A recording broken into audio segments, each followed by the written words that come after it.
She had never felt so humiliated. The chilly December air bit at her cheeks as she stood outside the crowded cafe, staring at the empty table that had promised companionship but delivered rejection instead. The Christmas blind date she had nervously agreed to, swayed by the holiday spirit and a desperate hope for romance, had ended in the most crushing way.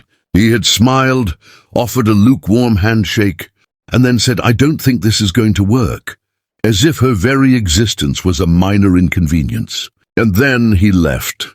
She slumped into the nearest chair, trying to make herself invisible among the bustling crowd, her hands trembling around a cup of lukewarm cocoa. Every couple passing by felt like a dagger to her heart, their laughter a cruel soundtrack to her rejection. She kept replaying his words in her head, each repetition sharper, more humiliating than the last. It wasn't just a date gone wrong. It felt like the universe had conspired to remind her that she was alone. A sudden chill ran down her spine as she noticed a small shadow approaching. Looking up, she saw a little girl, no older than 7, clutching a worn-out teddy bear. Her eyes were wide, almost too knowing for her age, and fixed on her with an intensity that made her uncomfortable. "Can we join you?" the girl asked, her voice soft but insistent. The question hung in the air like a secret. She blinked, unsure how to respond. There was no parent in sight, no explanation. Only the girl standing there with her tiny hand extended, as if offering an unspoken lifeline. Sure," she said cautiously, motioning to the empty seat across from her. The girl climbed onto the chair, careful not to drop her teddy, and placed it on the table as if it, too, was part of their conversation. "My name's Lily," she said, almost like a declaration. "I'm Emma," she replied, still wary. Something about Lily made her feel both nervous and oddly protected at the same time. For a while they just sat there, the noise of the cafe fading into the background, a bubble forming around them.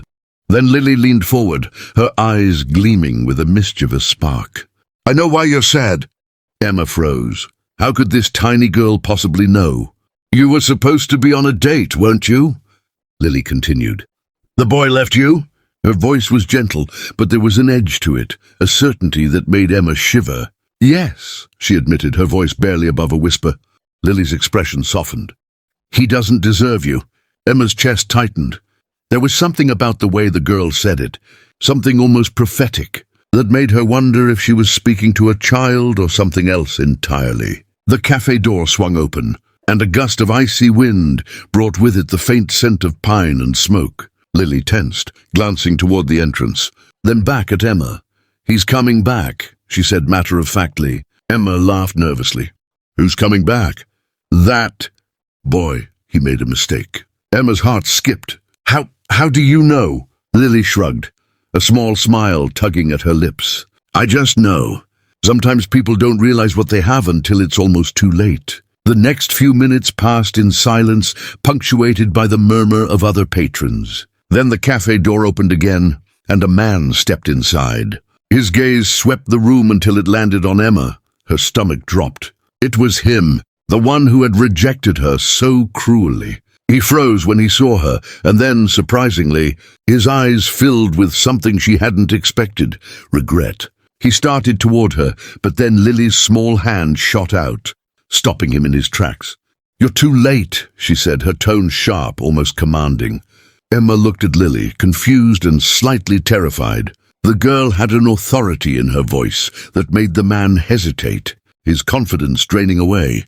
"You don't get to just waltz back in," Lily continued, her eyes flashing. "You hurt her.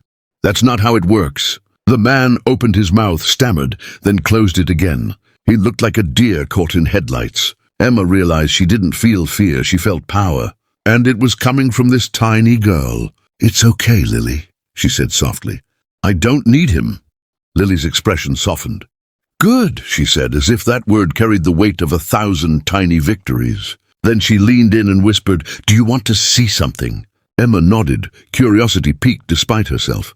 Lily stood and beckoned her to follow, guiding her out of the cafe and into the quiet snowfall outside. The streets were empty, the world muffled by the thick snowflakes. They walked in silence until they reached a small, hidden park, a place Emma had never noticed before, despite having passed by countless times. In the center of the park stood a single, enormous Christmas tree, decorated not with lights or ornaments, but with small, intricately carved wooden figures. As Emma approached, she realized each figure represented a moment, a memory, a choice. And at the very base of the tree, carved in delicate letters, was her name. Emma's breath caught in her throat. This is mine? Lily nodded. It's yours. But you have to choose what to do with it. Choose what? Your life, Lily said simply. Every choice, every mistake, every heartbreak, it's all carved here, and you decide which ones matter. Emma looked closer and saw that some figures were broken, some were perfect, some were in shadows. She touched one, a figure of herself, small and lonely, sitting alone at a table. And then she touched another, a figure reaching out, holding a tiny girl's hand. A realization hit her like a lightning bolt. Lily wasn't just any girl, she was a guide, a guardian, a force meant to lead Emma through her despair and show her that she had the power to rewrite her story. The wind picked up, whirling the snow around them, and for a moment the world seemed to spin. Emma felt fear, exhilaration, and a strange, unexplainable hope all at once. Are you ready? Lily asked, her small hand gripping Emma's tightly. Emma nodded, yes. Then let's go. They stepped into the snow, and suddenly Emma felt herself being lifted, the cold turning warm, the dark turning bright. The park vanished, the city dissolved, and she was somewhere else entirely, a place where every choice she had ever made unfolded in front of her, and where the future wasn't written, but waiting for her to decide. And in that moment, she realized that the rejection she had felt wasn't an ending, it was a beginning. The next morning, Emma woke with a start. The events of the previous day feeling like a vivid dream. Yet as she sat up, she noticed something on her nightstand, a tiny wooden figure, a perfect miniature of herself holding a little girl's hand. Her phone buzzed. A message from an unknown number. You are stronger than you know. Don't let anyone tell you otherwise. Emma smiled, her heart racing. The world felt different now, brighter, sharper, alive. She could feel the weight of her choices, the thrill of her potential. And though the memory of her rejected date still lingered, it no longer hurt. She left her apartment and stepped into the snowy street, breathing in the crisp air. Every passerby, every sound, every light felt charged with possibility. She walked with purpose, unafraid, knowing that the strange, magical encounter with Lily had changed her forever. And somewhere, in a quiet corner of the city, a little girl with a worn-out teddy bear watched her go, smiling, knowing her work was done. But just as Emma rounded the corner, her phone buzzed again. A video message this time. Hesitant, she tapped it. The screen lit up with her date, looking desperate, panicked. I made a mistake, he said, voice shaking. Please, can we talk? Emma's eyes narrowed. She felt a surge of anger, a flicker of fear, and then she remembered Lily's words. You choose which moments matter. She deleted the video.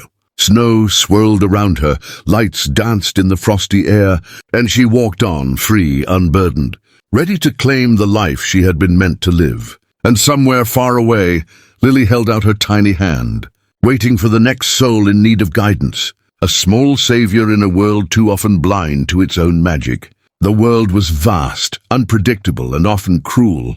But for Emma, the cruelest. Heartbreak had led to the most extraordinary awakening, and she would never forget the little girl who had given her the courage to rise.